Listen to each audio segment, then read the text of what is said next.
They humiliated him for being poor, but the useless husband was actually a billionaire. "Get your grubby little mitts off my car," the salesman barked. "It's a Lamborghini, not a dumpster truck." "I just wanted to rent it," Charlie softly replied. "It's my anniversary. I wanted to surprise my wife with something special." "Guys like you don't drive cars like this, you clean them," the salesman sneered. "Maybe take her out in a dumpster truck." "Why don't you do your damn job?" Charlie said, holding his ground. "You're a salesman, right? Now show me the car." "Piss off, loser," the salesman spat. "I work for people who can afford luxury, not for a broke-ass nobody like you." "I've got the cash," Charlie shot back, bringing out a wad of cash. "And I'm not leaving this place without that Lamborghini." From his office, the manager had been watching it all unfold. He was just about to step in when the back door creaked open. "Do you have any idea who that young man is?" a cold voice rang out. The manager turned to see a man in an Armani suit step out of the shadows. "Mr. Stephen Thompson," the manager gasped. "It's an honor to have you—" "Cut the crap," Stephen snapped. "Hand over the Lamborghini keys to that man, now." "To that guy?" the manager scoffed, glancing toward Charlie. "He looks like he wandered in by mistake. That loser clearly can't afford the Lamborghini." Stephen's eyes narrowed. "Who do you think keeps this place running?" "You do, Mr. Stephen," the manager replied stiffly. Stephen leaned in, voice low and cold. "Would you believe me if I told you that loser is the reason your doors are still open?" The manager froze. His eyes darted back to Charlie, color draining from his face. "But he's just—" the manager stammered. "He's nobody, isn't he?" Stephen didn't blink. "He's more than you'll ever be. And if I hear you breathe wrong around his name, I'll make sure this showroom turns into a parking lot. You have 5 minutes to fix this," Stephen warned, "or you won't have a rental to come back to tomorrow." He turned to leave, then paused. "And don't you dare tell him I was here." Then, just before stepping into the shadows again, Stephen added under his breath, "The city's already his. They just don't know it yet." The manager bolted out of the office, keys in hand. The salesman spotted him approaching. "Sir, I've got this under control," the salesman said smugly. "I was just throwing this loser out." "Get out," the manager snapped. "Yeah, get out, you loser," the salesman barked at Charlie. "Not him," the manager growled, turning to the salesman. "You, pack your shit. You're fired." "What?" the salesman froze. "But sir, what did I— Is this how you treat our top clients?" the manager barked, pointing at Charlie.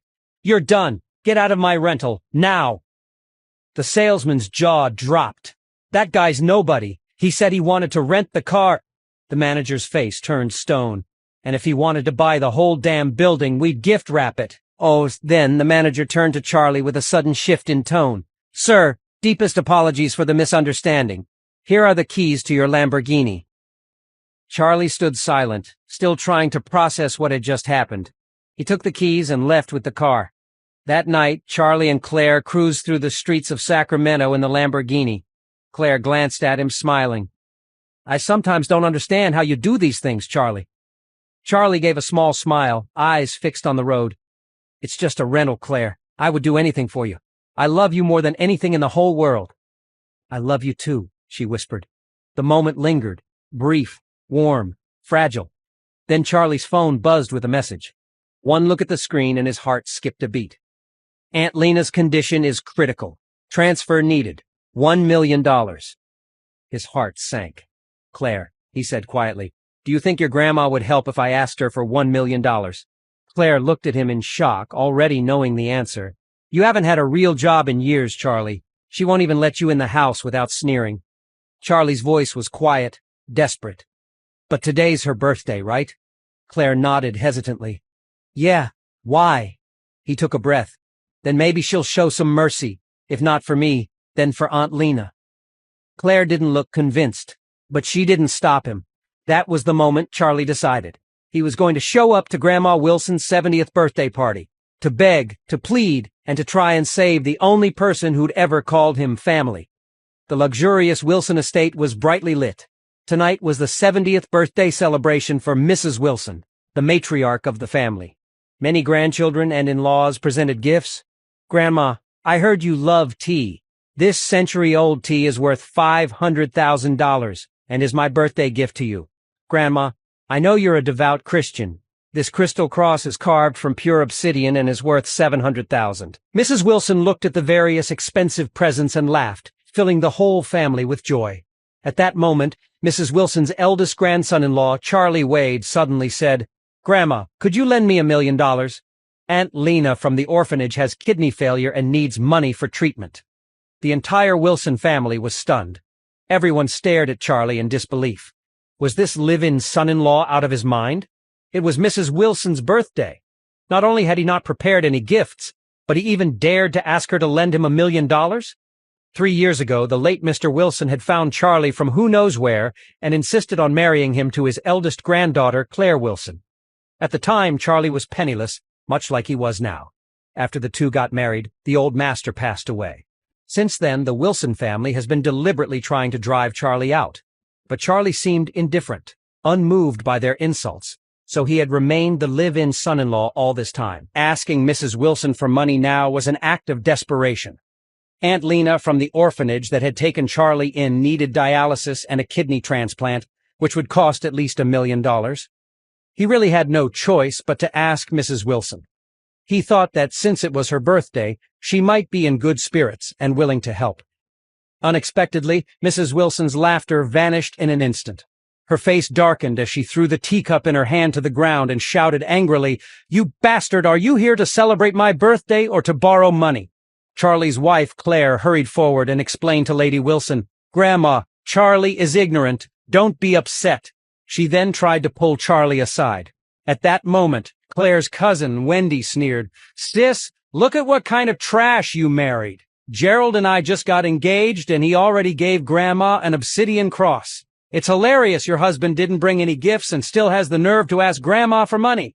"Exactly, Charlie, my man. We're both son-in-laws of the Wilson family." "As the eldest, you're a real failure," remarked Gerald White, Wendy's fiancé and the young heir of a wealthy local family. Although Gerald was about to marry Wendy, he felt her looks paled in comparison to Charlie's wife, Claire. Claire was a renowned beauty in Orris Hill, but seeing her married to this worthless, broke man really irritated Gerald. "This kind of trash should be kicked out of our family as soon as possible." "Yeah, he's completely ruined the Wilson reputation. I bet borrowing money is just an excuse. He really wants to purposely ruin Lady Wilson's birthday celebration." Charlie couldn't help clenching his fists as the entire Wilson clan targeted and insulted him. If not for his savior's medical expenses, he would have turned and left this gaudy, fake place. However, remembering his late father's teachings to always repay kindness, he suppressed the humiliation and said to Mrs. Wilson, "Grandma, saving a life is more virtuous than any gift. Please show mercy." Someone snorted coldly, "Wade, quit trying to guilt-trip Grandma. If you want to save someone, figure it out yourself. Don't make Grandma pay for your hero complex. Who do you think you are?" It was Wendy's brother, Harold. The siblings always resented Claire for outshining them and loved seizing chances to mock Charlie. Looking embarrassed, Claire said, "Grandma, Charlie lost his dad at 8. Aunt Lena from the orphanage raised him. He just wants to repay her kindness. Please help him." Mrs. Wilson replied darkly, "Help him? Fine. But only if you divorce him and marry Mr. Jones. Do that, and I'll give him $1 million immediately." She was referring to Wendell Jones, who had been pursuing Claire. The Jones family was upper class in Orris Hill, much more influential than the Wilsons, and Lady Wilson always wanted to curry their favor. Just then, the butler ran in announcing loudly, "Mr. Jones sent a birthday present, a turquoise amulet worth $3 million. Mrs. Wilson was overjoyed and blurted out, "Bring it here quickly, let me see." The butler immediately handed over a stunning turquoise amulet. Everyone present gasped in amazement. The amulet was a vivid shade of blue-green, crystal clear without any impurities, and looked like a genuine top-quality piece. Gerald, who had gifted the obsidian cross, looked a bit awkward seeing this amulet. Unexpectedly, Wendell, who had no real connection to the Wilson family, had been so generous. Mrs. Wilson happily played with the amulet, saying merrily, "Oh, Mr. Jones is so thoughtful. If only he could be my grandson-in-law, it would be a dream come true." She then looked up at Claire. "What do you say to my condition? Will you consider it?" Claire shook her head. "Grandma, I won't divorce Charlie." Mrs. Wilson's expression instantly darkened. She angrily cursed. "Don't give me that attitude. You insist on clinging to this trash. Get him out of my sight. He's not allowed at my birthday banquet." Charlie was completely disappointed. He had no desire to stay with the Wilsons any longer. He said to Claire, "I'm going to the hospital to check on Aunt Lena." Claire hurriedly replied, "Then I'll come with you." Mrs. Wilson snapped, "If you leave too, I won't consider you my granddaughter anymore. Take your parents and get out of the Wilson house with this loser." Claire looked startled, not expecting such harsh words from Lady Wilson. Charlie quickly said, "You stay. Don't worry about me." Before Claire could respond, he turned and walked out. Harold laughed behind him. "Oh, my dear brother-in-law, you're leaving hungry. Are you going to beg on the streets for dinner? Don't completely ruin our family's reputation. Here, I've got a coin. You can buy a sandwich to eat."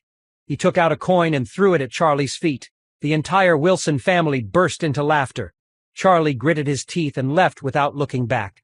Rushing to the hospital, Charlie immediately went to the billing office, wanting to inform them that the payment for Aunt Lena's medical expenses would be delayed by another 2 days. However, when he asked the nurse, Charlie was suddenly told that Aunt Lena had been transferred overnight to the best hospital in Eastcliff. Shocked, he hurriedly asked, "How much does it cost? I'll find a way to pay." The nurse replied, "A total of $3 million is needed. $1 million has been paid, but there's still a gap of $2 million. It's due in a week." "Who paid the first $1 million?" Charlie asked. The nurse shook her head. "I don't know." As Charlie was trying to figure it out, he turned and saw a man in a black suit with gray hair, about 50 years old, standing behind him. The man bowed and said, "Young master, you have suffered for so many years." Charlie frowned, his demeanor changing. He asked coldly, "Are you Stephen Thompson?" The man replied in surprise, "Mr. Wade, you still remember me?" Charlie's expression froze. He murmured, "Of course I remember. I remember every one of you. Back then you forced my parents to take me and flee Eastcliff. During that time they died unexpectedly, and I became an orphan. So why are you looking for me now?" Stephen said remorsefully. "Young master, when your father passed away, Mr. Wade was also extremely sad. He's been searching for you all these years. Now that we've found you, he wants you to come back with me." Charlie said coldly, "You can go. I will never see him again in my life." Stephen asked, "Young master, do you still blame Mr. Wade?" "Of course," Charlie replied, emphasizing each word. "I will never forgive him as long as I live." Stephen sighed. "Before I came, Mr. Wade said you might not forgive him. At least he's self-aware." Charlie scoffed. Stephen continued, "Mr. Wade knows you've suffered over the years. He wants to compensate you. If you don't want to return, he'll buy the largest company in Orris Hill and give it to you. He also asked me to give you this card. The password is your birthday." He handed over a platinum card. "Mr. Wade, there are only 5 such cards in the country." Charlie shook his head. "Take it away. I don't want it." Stephen pressed. "Mr. Wade, for Miss Lena, you still have a shortfall of $2 million in medical expenses. If you fail to pay, her life may be in danger." Charlie frowned. "Are you deliberately trying to manipulate me?" Stephen quickly said, "I wouldn't dare. If you accept this card, it will be more than enough to pay the medical expenses." Charlie asked, "How much money is on this card?" Mr. Wade said, "This card is just a little pocket money for you, not much. It has a total of $10 billion. $10 billion? Charlie was stunned. He knew his grandfather's family was wealthy, but as a young child he had no real concept of money. He only knew the Wade family was one of the top families in Eastcliff and the country. However, he never knew exactly how much they were worth, but now he understood. 10 billion was just pocket change. When considering the entire Wade family fortune, it was likely over $1 trillion. To be honest, Charlie was deeply moved. But thinking of his parents' deaths, he felt his grandfather couldn't shirk the blame. He couldn't forgive him. Stephen saw Charlie's inner conflict and quickly said, "Master, you are the heir to the Wade family. You deserve this money. Strictly speaking, it belongs to your father. Mr. Wade said if you're willing to return, you'll inherit the family's $1 trillion estate. If you don't want to go back, this money is for your living expenses. Oh, and Orris Hill's largest company, the $100 billion Emgrand Group, was acquired by the Wade family yesterday. All the shares are now in your name. You can go to Emgrand for the handover tomorrow." Charlie could hardly believe it. The Wade family's investment was huge. A $10 billion premium card and the $100 billion Emgrand Group. Although Orris Hill had its share of hidden talents and quiet power players, the only true powerhouse was Emgrand. Any family, including the Wilsons and Whites who humiliated him today, and the Joneses pursuing Claire, were small fry compared to Emgrand. It was the emperor of Oris Hill's business world, and unexpectedly, it was now his. Stephen handed Charlie a business card. "Mr. Wade, you may need some time to process this. I won't bother you further. Here's my number. Please call if you need anything." With that, Stephen turned and left. After Stephen left, Charlie remained in a daze, unsure if he should accept the Wade family's compensation. But thinking it over, considering the humiliation he'd endured for the past decade, especially from the Wilsons, wasn't this payment from the Wades' fair recompense? Why shouldn't he take it? Moreover, Aunt Lena urgently needed $2 million for her medical expenses. Mind made up, Charlie gritted his teeth and returned to the hospital's billing office. "Hello, I need to deposit $2 million. He swiped the card and entered the password. The transaction went through, and the $2 million was easily credited to the hospital's account. Charlie felt like he was in a fog. Had he really become a billionaire just like that? He headed home, still in a muddled state. Claire and her parents no longer lived in the Wilson villa, but in a very ordinary apartment building. They'd been driven out after Claire married him, following Ben Wilson's death. His mother-in-law was yelling, "That good-for-nothing Charlie! He made us lose face today! Claire, if you don't divorce him, your grandma will kick you out of the Wilson group." Claire replied calmly. "Then I'll find another job." Her mother snapped, "What's so great about that loser? Why can't you divorce him and marry Wendell instead? If you wed Wendell, our family can hold our heads up high." Claire's father chimed in, "She's right. Marry Wendell and will instantly become treasured in your grandma's eyes. She'll be falling over herself to curry favor with you every day." Claire stood firm. "Don't say another word. I won't divorce Charlie. You stubborn child," her mother fumed. The two had just managed to persuade Charlie inside when they saw him. Both his father-in-law and mother-in-law had sour expressions. His mother-in-law snorted coldly, "A worthless piece of trash, and he has the nerve to show his face." Charlie sighed inwardly. His mother-in-law had always looked down on him. But what would she think if she knew he was now the boss of the Emgrand Group with $10 billion in cash? However, Charlie wasn't ready to reveal his identity yet. He'd been away from the Wade family for many years. Who knew what the family was like now? What if someone in the family were against him if he exposed himself? Better to keep a low profile for now. So he lowered his head and said apologetically, "Mom, I'm sorry for causing you trouble today." His mother-in-law scolded, "You're more than trouble. You're killing the three of us. Can't you be a little self-aware and get out of our house?" Claire quickly interjected, "Mom, how can you talk like that? Charlie is your son-in-law." "Bullshit," her mother retorted bitterly. "I don't have such a worthless son-in-law. The farther away you go, the better." Claire pushed Charlie. "Hurry, go to the room." Charlie nodded gratefully and fled to their bedroom. He and Claire had been married for 3 years, but never truly together. Claire slept on the bed while he slept on the floor beside her. That night, Charlie couldn't fall asleep for a long time. The day's events were shocking, and it would take a while to process everything. Before bed, Claire said to him, "How is Aunt Lena? I still have over 100,000 in personal savings. You can take it to her tomorrow." Charlie replied, "No need. Someone already paid for Aunt Lena's treatment and sent her to Eastcliff." "Really?" Claire said in surprise. "So she is saved?" "Yes," Charlie said. "She has done good deeds and helped so many people throughout her life. Someone finally repaid her kindness." "That's good." Claire nodded and said to Charlie, "You can breathe a sigh of relief." "Yeah," Claire yawned. "I need to get some sleep. The company has a lot going on lately and I'm exhausted." Charlie asked, "What's happening at the company?" Claire explained, "Business isn't great. Grandma has always wanted to partner with a big corporation like the Emgrand Group, but the Wilson family is much weaker in comparison. People look down on us." Charlie suddenly thought of Emgrand and asked, "The Wilsons have no cooperation with Emgrand?"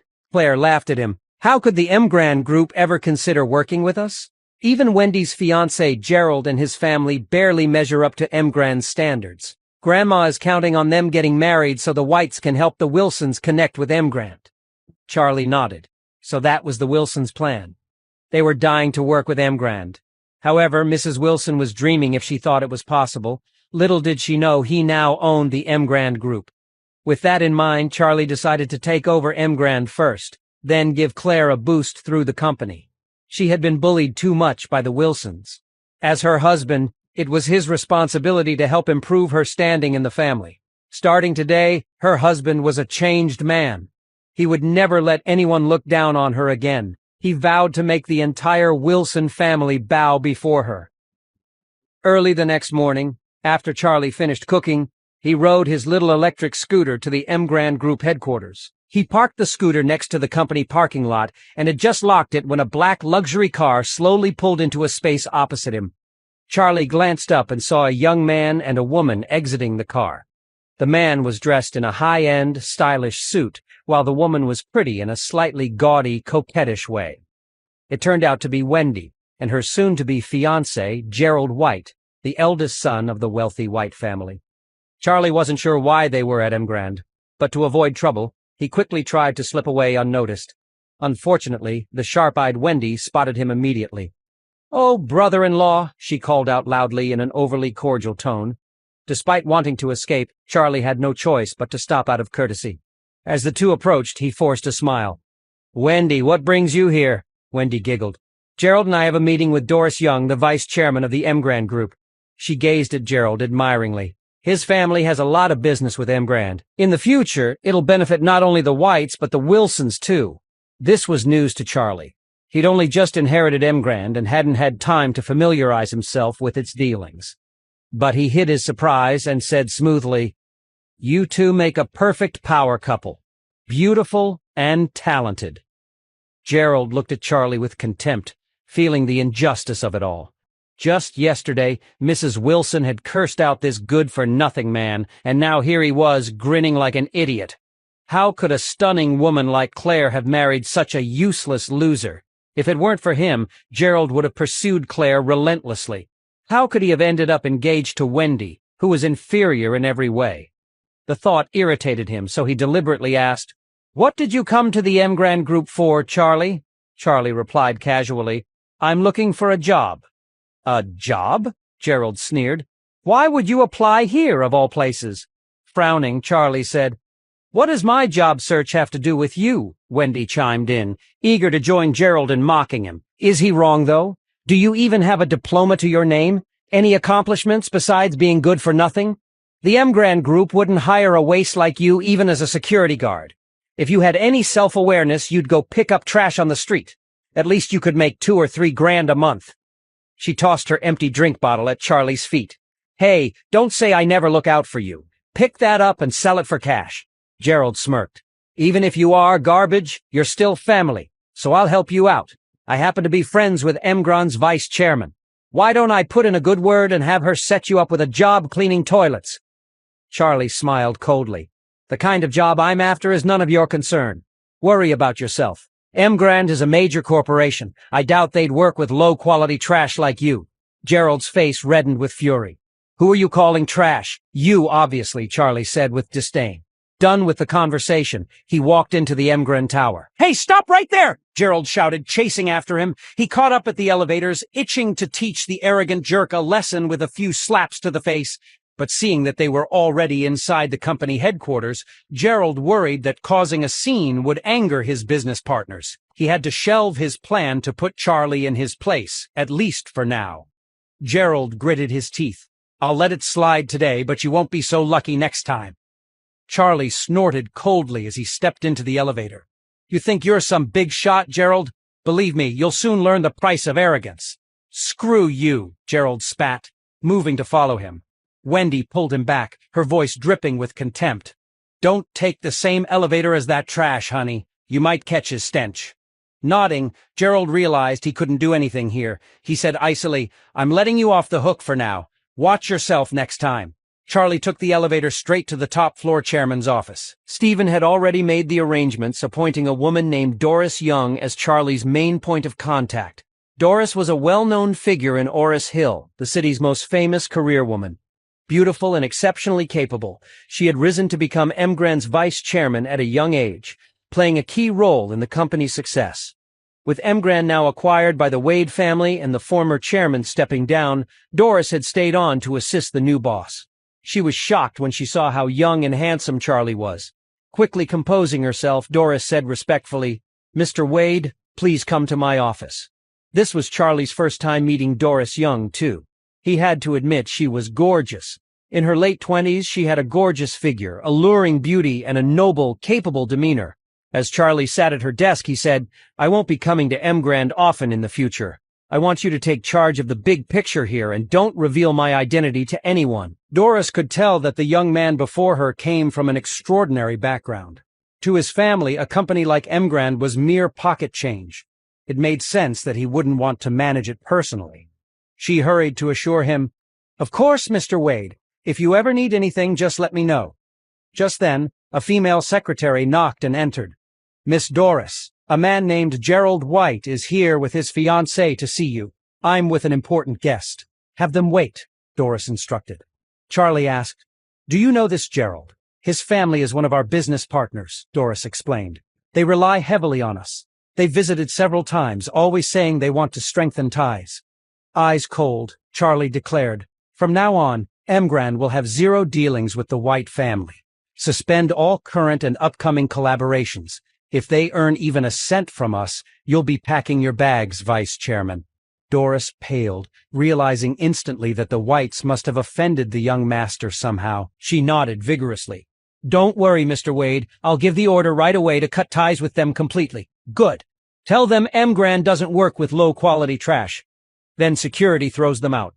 Outside, Gerald and Wendy waited, eager to cozy up to Doris and make the White family a strategic partner of the powerful Emgrand group.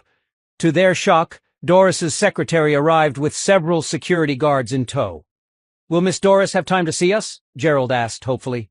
The secretary gave him an icy look. "I'm afraid not. Deputy Doris says Emgrand will not be cooperating with low-quality trash. Effective immediately, we're canceling all joint projects with your family." "What did you say?" Gerald was stunned. Why did that sound so familiar? Then it hit him. Charlie had said the exact same thing to him in the parking lot. What did Doris mean by this? Why would Emgrand suddenly cut ties with the White family? Gerald's brain couldn't process it. Terminate all cooperation just like that? Over half the White family's profits came through Emgrand. Losing that partnership would slash their strength in half overnight. Refusing to accept it, he shouted, "I want to see Miss Doris. I demand to speak with her face to face." The secretary replied coldly, "I'm sorry, but Vice Chairman Young will not be seeing you. You are banned from setting foot in Emgrand Tower from now on." "Is this some kind of sick joke?" Gerald seethed. "We're Emgrand's long-term partners. You can't just end things out of the blue." Ignoring him, the secretary turned to the guards. "Escort them out." The head of security grabbed Gerald's wrist and wrenched it behind his back. Gerald yelped in pain as the man barked, "You heard her! Get lost! If you keep making trouble, we'll be forced to take more drastic measures. You're just a security guard. How dare you yell at me? Do you have any idea who I am?" The words barely left Gerald's mouth before the guard's palm cracked across his face. "I don't care who you are, punk. Here at Emgrand, you're nothing." Gerald reeled from the stinging slap, his cheek on fire. He was about to explode with rage when his phone suddenly rang. It was his father. "Gerald, what the hell did you do?" the older man roared as soon as he picked up. "Emgrand is severing all ties with us. Who did you piss off over there?" "Dad, I swear I didn't offend anyone," Gerald said, his voice pained. "I just came to see Miss Young, but they wouldn't even let me meet with her." "Well, Emgrand says they're dropping us because you're a worthless piece of trash. The family is going to take a massive hit thanks to you. Get your ass back here and explain yourself to your grandpa. Now." Shell-shocked, Gerald let the security team hustle him out the front gate. A horrible suspicion began to dawn on him. He turned to Wendy, asking shakily, "You don't think? Could this have anything to do with your loser brother-in-law? Does he have some kind of connection to Emgrand?" "What?" Wendy was taken aback by Gerald's words. Thinking it over carefully, it might indeed be related to her deadbeat brother-in-law. However, he was obviously a loser.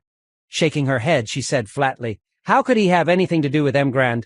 He's not even qualified to clean their toilets." "You're right," Gerald nodded. Remembering his furious father, he added sullenly, "I'd better get home fast." News of Emgrand cutting ties with the White family spread like wildfire through Orris Hill. Though no one knew the exact reason, it was clear the Whites had royally pissed off Emgrand. The fallout was catastrophic. The White family's strength plummeted by over half, dropping them from near the top tier to the bottom rungs of the second tier. When old Mrs. Wilson heard, she shook with rage. She wanted to annul Wendy's engagement to Gerald, but realized the Whites, while weakened, still outclassed the Wilsons. Offending them would be disastrous. Bitterly, she shelved the idea for now. Meanwhile, in Doris's office, Charlie reviewed what had just transpired. He was quite impressed with her handling of the situation. "Doris, you did an excellent job," he said, satisfied. "Starting today, I'm doubling your salary."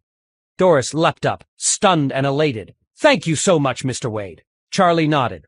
"I also have 2 announcements I need you to make. First, announce the change in Emgran's ownership and the appointment of a new chairman. Don't reveal their full identity, just that their surname is Wade. That's all anyone needs to know. Second, announce that Emgrand is investing $2 billion to build a 6-star hotel in Oris Hill.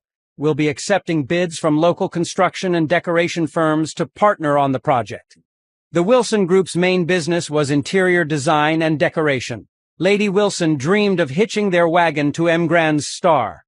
Whichever company won that contract would become the darling of their industry. Now that Charlie owned Emgrand, of course, he'd throw some juicy benefits his wife's way. The 2 announcements from Emgrand Group rocked all of Oris Hill. Hearing that Emgrand had changed hands, the Wilson family was dying to know why the White family had been kicked to the curb. It seemed the group's mysterious new owner looked down on even top-tier families like the Whites. But who was this Mr. Wade character? Just how loaded was he? Emgrand was worth hundreds of billions.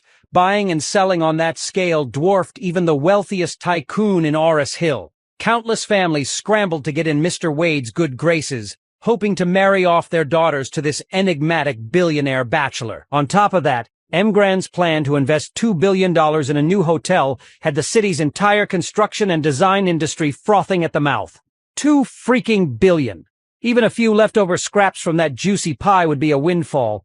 Companies were falling over themselves for a piece of the action. Naturally, this included the money-hungry Lady Wilson. She was practically giddy with excitement. What an incredible opportunity! If the Wilsons could snag a contract, it would rocket them straight to the top. She immediately ordered a family meeting that evening at the estate to strategize how to get their foot in the door with Emgrand's huge project. Attendance was mandatory. That night, the Wilson family gathered at their luxurious villa. Since Lady Wilson demanded everyone's presence, Charlie tagged along. He knew the scheming matriarch was angling for a slice of Emgrand's huge deal. He figured this was the perfect chance to give his wife Claire a nice status boost. The second he walked in with Claire, her douchey cousin Harold sneered, "Well, well, Charlie, you sure got some brass balls showing your face in front of Grandma again." Claire shot him an icy glare. "Can it, Harold? Grandma said the whole Wilson family had to be here tonight. In case you forgot, Charlie is my husband. That makes him part of this family, like it or not." "Only half the family," Harold scoffed. "Let's be real, cuz. He's just a freeloading live-in son-in-law." Charlie turned to Claire, touching his nose. "Never mind him, honey. Don't waste your time. Let's head in before we keep Grandma waiting." Claire nodded, not giving Harold another glance as she walked inside with Charlie. Harold's face darkened, watching them go. They'd see soon enough. In the conference hall, Charlie and Claire found seats in the corner. Mrs. Wilson soon took her place at the head of the table, banging it for attention. "For years, the Wilson family has been waiting for a golden opportunity," she declared with gusto, "one that could make us the wealthiest clan in Oris Hill. At last, that chance has arrived," she continued forcefully. "Emgrand Group just announced a $2 billion project. Whichever company lands a partnership contract stands to profit hugely. Plus, this is Emgrand's first major deal since the ownership change. It's a perfect opening for the Wilsons. If we can collaborate with Emgrand and impress their mysterious new chairman, the sky's the limit for our family's future." Despite Lady Wilson's energy, the room seemed underwhelmed. Truth was, the Wilsons had been angling to work with Emgrand forever.